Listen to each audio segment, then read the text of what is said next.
Hi everyone, thanks for joining me for our adding a new puppy to your existing dogs segment or discussion topic really. This is kind of a big topic too, so we're going to get more into different parts of it as time goes on. I'm just going to go through the basics and if you haven't got your puppy yet, what not to do. So that you kind of have some stuff to go off of. Chris and I are also working on a podcast. We're going to be covering lots of topics in more detail in the podcast. And I can see us talking about introducing a puppy to a difficult dog in more detail in that format. But I'm gonna go over stuff you can do regardless of your situation now. So let's start by talking about trouble spots you can avoid if you've planned.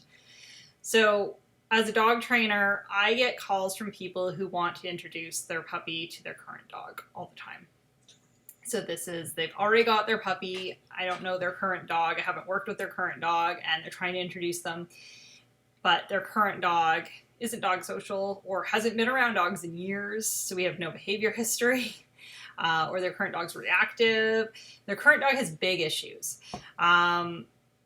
In that scenario, it makes a lot more sense to get help for your current dog before you get your puppy.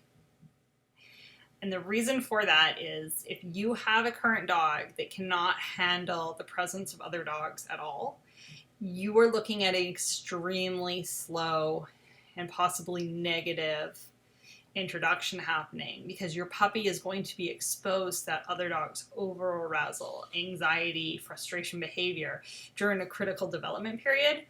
So it's really important that you at least have your current dogs to a point where they can handle being in the presence, same space as another dog, without over-the-top reactions, especially once they've been together for a few minutes.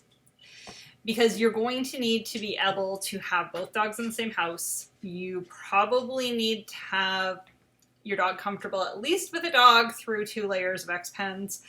So those would be crucial skills I would have on a current dog before I even considered adding a puppy. Now, I have worked with families that have not done this. It's just slow. It can be detrimental to the new dog, where we then have to work on reactivity with that dog as well. So if you can not do that scenario, it's better. If you have done that scenario, get help sooner than later, because that's important. The other scenario that I see that would be a good idea to avoid is when people get 2 puppies at once. There are times this can work. Most of the time it doesn't. When I see it working well, it tends to be breeders who are keeping their own puppies. They're really familiar with the breed, the temperaments. They are hardcore dog people. It works okay. Some breeds it can work well in versus other breeds it's a real disaster. I've worked with a lot of bulldogs with littermate issues. So if you have a breed that tends to have dog-to-dog issues, I definitely would avoid it then. But if at all possible, don't do 2 puppies at once. Even if they're not related, it's a lot of work. And the reason it's a lot of work is because you have to do everything for each puppy totally separate. You have to socialize them separately. You have to expose them to experiences separately. You have to train them separately. And unless you have 2 like fully committed people, or you're at home all the time and you have a lot of energy, it's really hard. House training's a lot harder too. The dog-to-dog skills can be more difficult because the play between 2 puppies isn't always appropriate. It's much easier to develop play skills between an adult dog and a puppy. So if you can avoid the 2 puppies at once, unless you fit into that little narrow window of people who are gonna just rock star it, avoid it. Yeah. So if we're talking about spacing of dogs and timing of dogs and age ranges, it's really nice if your dogs are about 3 years apart. I've gotten dogs closer in age than that. It was harder, but it's not impossible. I've done, I think they were a little over a year apart. Yeah, they're 13 months apart in age. So you can do it. I'm lucky in that the dog I had, the slightly older puppy, was incredibly easy to train. Really no behavior concerns at all. Exceptional people and dog skills, just like an easy push button dog. So when I added the second dog, I was in a really good place with the first. And then, of course, our household had older dogs that were also good role models too, because we're not just a 2-dog family. So you can add dogs in closer in age, but again, if your current puppy, your current youngest dog, is not really in a good place training-wise, emotionally, fitting in with your group, don't add more to that. Wait till that dog is solid and is going to be a reasonably good role model for your next puppy. I find that 3-year gap tends to work for most dogs because they're still young enough that they want to play and interact with a puppy, but they know who they are in the dog world. They tend to have stronger obedience foundation skills down, which helps. And you kind of know where they're going to be at socially. Most dogs don't change their opinion about dog-to-dog interactions and human-to-dog interactions after that age unless there's like a real reason behind it, like medical or trauma or something significant. We typically know where our dogs are at, and we know what kind of dogs will mesh well with them at that point. So if you can wait that long or a little longer, that's great. The other thing I find we run into sometimes is people will have a super senior dog who's not healthy, or there's a significant size range between the new dog and the old dog. Those can be really hard scenarios. So if you have a senior dog that's got health problems, they're at the end kind of time of their life, getting a puppy can sometimes accelerate those things because you're adding stress. And that is something to really consider hard about. I've seen it done really well. I've had dogs that were senior and at end of life, and I've added a new puppy. I had buffer dogs in between them though. So my buffer dogs were my mature adult dogs who could socialize with the puppy and channel that puppy energy away from my super senior dogs. So my senior dogs could coexist with the puppy really well. So that's where kind of like the more dogs can be merrier. There's some perks. So if you do have one super senior dog and you're adding a puppy, I would make a really strong plan in place to keep them separate for a long time, potentially forever, depending on the dogs involved, just so that your senior dog can get adequate rest and time with you and enrichment and not deal with the stress of a new puppy. Because when we're adding a new puppy to a senior dog's life, most of the time we're doing that for ourselves and not for our dog. So think about that one closely. The other problem that sometimes comes up that could be avoided with breed choice is if we have a current existing dog that's very small and we're getting a large breed puppy. Now, depending on the breed we choose and the personality of the puppy, this can be hard. If we get a really exuberant, outgoing, pushy puppy and we have a current existing adult dog that is going to be significantly smaller than that puppy, that's hard. And we're going to have to do more planning and training in place for that puppy to fit into the group. So in my scenario at my house, I have a senior Chihuahua. He's 14 now. He's partially blind. His dog skills, well, they suck, to be honest. He's dog social, but he doesn't listen to their cues. So if they growl at him or anything, he ignores them because he's kind of oblivious to it all. So when I add a puppy with him, my puppies are Aussies. They're bigger than him pretty quickly. I have to make sure those puppies aren't jumping on him because they can injure him. I have to make sure they're not nipping at him. And this is like when I have a litter or if I'm keeping one after. You'd have to watch for resource guarding because, again, the Chihuahua's oblivious to dog signals. So he'll just go take their stuff even if they're telling him no. So that can be hard. And it's something you have to plan for. I can't just put him down on the ground and have him running around with a group of puppies that are going to clobber him. So when I'm planning these things, like having a litter, adding a puppy, and I know that he lives in space, he has to have his own spaces in the house. He has to have his times he can get away. He has to be able to access all his resources without going through puppy land. So that's his food is obviously one-on-one. He needs water access all the time that the puppies aren't going to interfere with. He needs quiet sleeping areas. And he needs access to be able to go to the bathroom without, again, having to navigate all these puppies. So when I'm setting up my puppy pens, I'm cognizant of that and his needs as well. So when you're looking at adding a dog to your family, look at each dog individually that you own and make sure each dog individually that you have already is going to still have a high quality of life with a new puppy and can access everything they need to be happy and have a high quality of life with that new puppy. And that's something Chris and I can both help people with individually. If you do want to ever book private lessons for this, we can look at your dog specifically and help you create a plan. But if you start thinking about it early, it's easier. And then it can also help you with your breed choice of puppy. Maybe you're going to choose a more dog-friendly breed. Traditionally, maybe you're going to pick a certain personality type, a certain gender, a certain size of breed. All of that can be helpful when you're looking at your current group. So in my house, I have intact females. If I decided to add a male dog, I would really have to think that through because my girls go through heat cycles. And I currently don't have to deal with any problems with that because the Chihuahua was 14. He's been neutered forever. He doesn't care. So that's something that I'm very aware of when I'm thinking, oh, what's the next puppy for me? Well, if I'm going to go male and I know I'm going to keep him intact for a while so he can grow up, I'm going to have to plan for that. And in my household, we have decided that we are not doing that. We're just having female dogs. My male dogs will be co-owned and have homes elsewhere. So it makes it easier. So just more food for thought there. So now let's get into how we can kind of make this as easy as possible. Now, when you're getting a puppy, whether it's from a breeder or a rescue, sometimes you have access to that puppy before the bringing home day, where you can introduce your dogs, either at the breeder or the shelter's environment in a neutral area, to see if they get along. That's nice. If you can do that, do it. In my case with my litter, one of my puppy homes lived in the same city as me, so she brought the puppies to her house as a group. They got to meet her dogs at my house. They got to experience that. Versus one of my puppy homes was in a different province, and that puppy went for an airplane ride, landed in his new home, and there was 2 new dogs there for him to meet. That's a lot. So depending what scenario you're in with where you're getting your puppy, that'll change planning. I've driven places to pick up a puppy from a breeder, and I've brought my current dogs along with me, so they actually met on the road before we even got back to my house.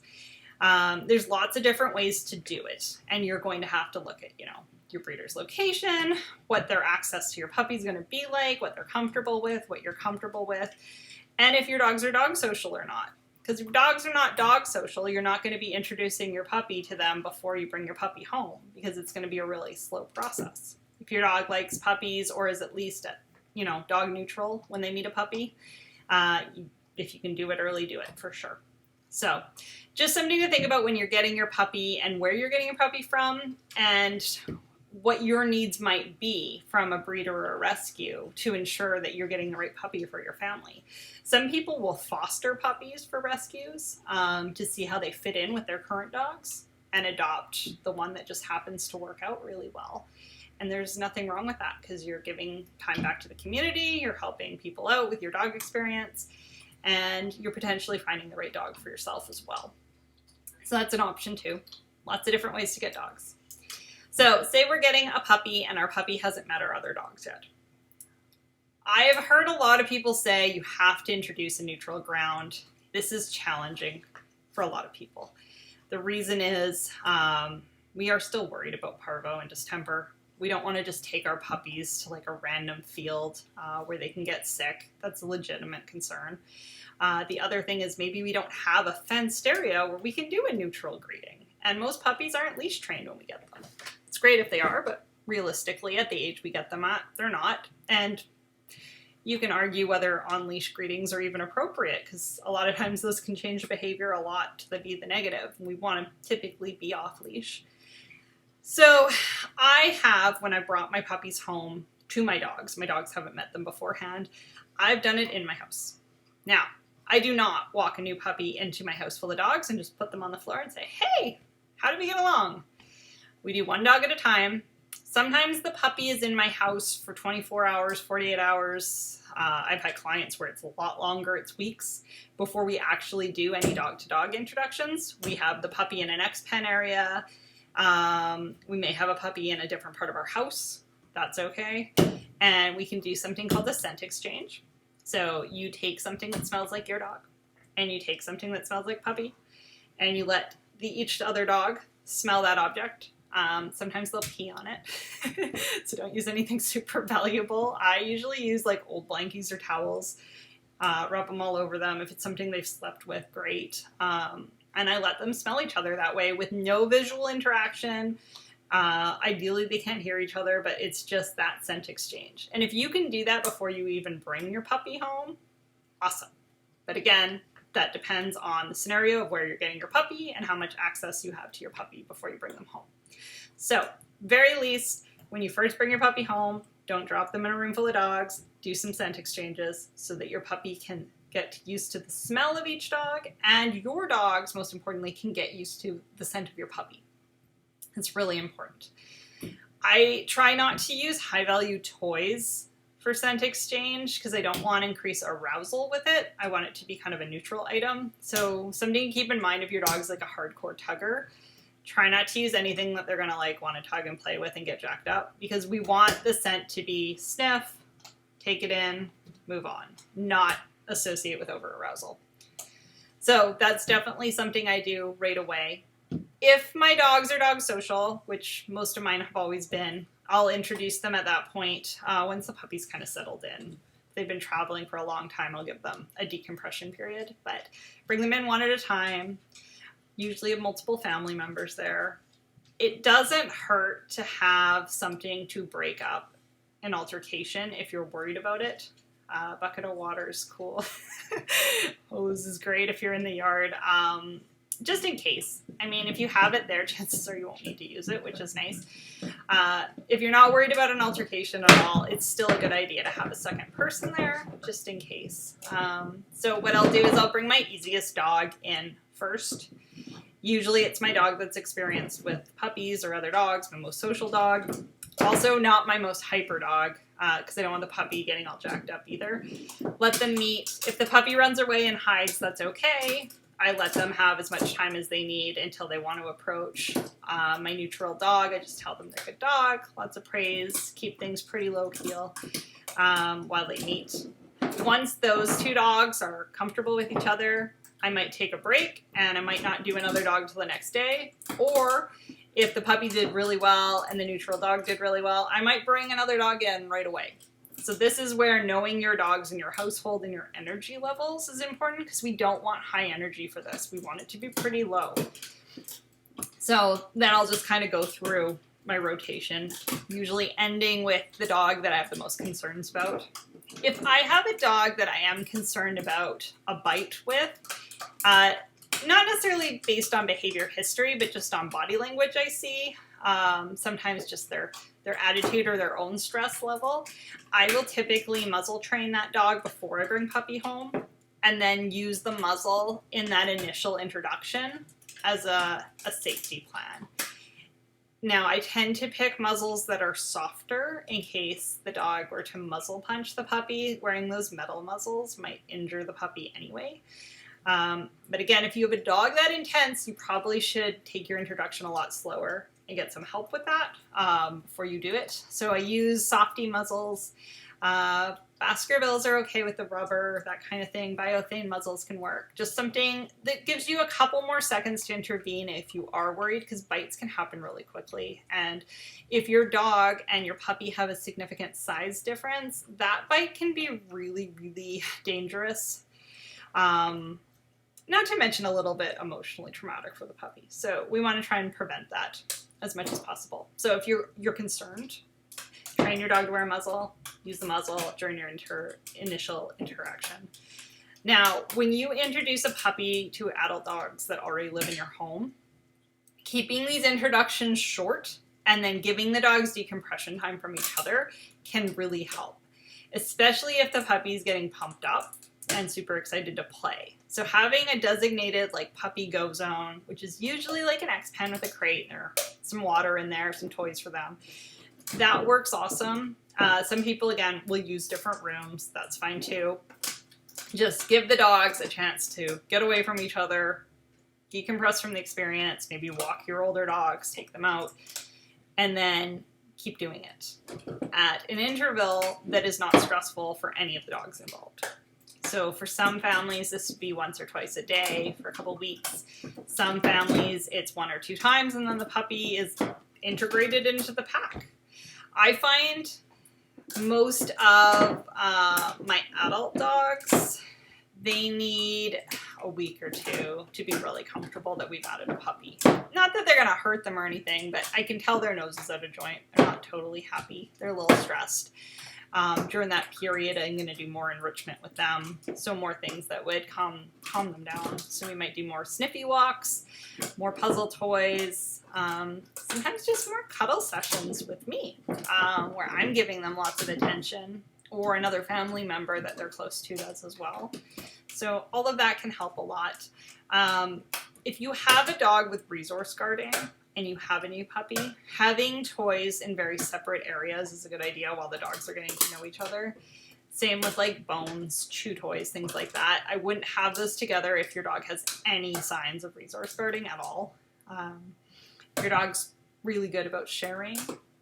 Let them share and play toys together.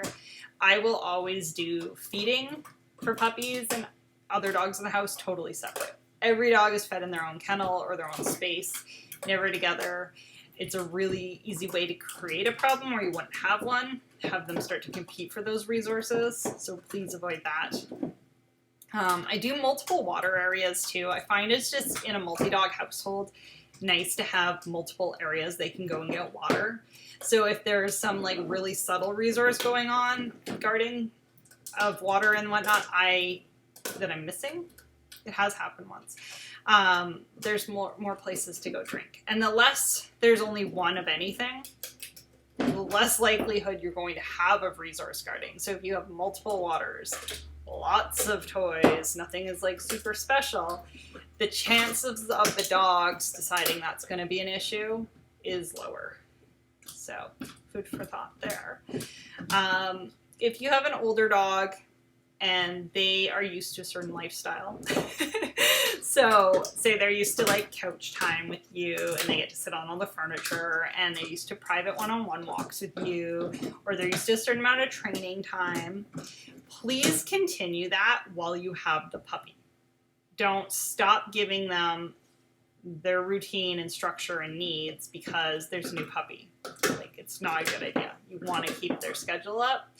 The other thing is your new puppy doesn't have to have the same rules as your other dogs. And a lot of people have that conception, like, well, this dog's allowed on the couch, so this one should be too. Meanwhile, the puppy's getting on the couch and running all over the place and biting the other dog. Well, that's not what we want. We don't want to teach being crazy on the couch.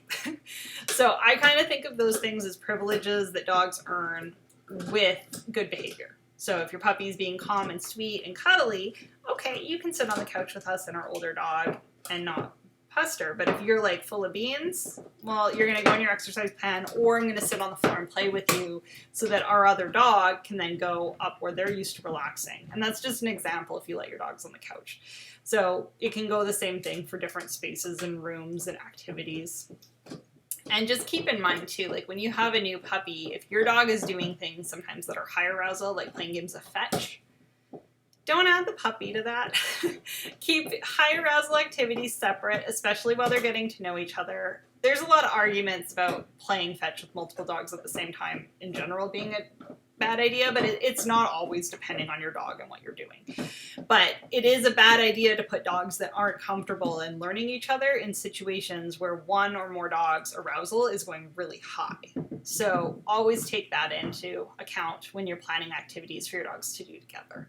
So that kind of breaks down like just bringing a puppy home, how to do basic intros. Now, if you have a dog with real dog-to-dog social issues or reactivity even, where they're just reactive when they see other dogs, this is something that you need to focus on training with your current dog before you add that puppy. And that's important. And there's things we can talk about that'll help with that we'll get into, either in podcast form or I'll do follow-ups for this. But I wanted to cover kind of the bare bones basics of we've brought a puppy home, so what should we do? And the main points are scent exchange is awesome. Having separate areas that they can go into or live separately for a little while. That's okay. Doing short greetings. doing them as calm as possible, and just taking it slow and making sure your current dog's needs are fully being met since you've added a puppy into the picture. Most of the time it goes well, sometimes it doesn't. If it's not going well, get help. I can't emphasize that enough. Puppies that are raised around dogs that are aggressive towards them don't grow up properly. They're missing some key things, and that's a shame. So if we can either figure out how to make that work or how to still give that puppy the right dog-to-dog socialization outside of the other dog in the home, that's important too. So there's not a one-size-fits-all answer for these things, but there's things you can do that make it better. So hopefully that helps everybody if they're getting a new puppy and they're adding one into their current dog family. And I would want to emphasize again, your timeline for integrating that puppy into your pack can be massively different than someone else's. So your friend might be able to do it in 2 days and it might take you 10 months. That's okay. Every dog is different, every pack is different, and every puppy is different. So we want to make sure we're meeting everyone's needs.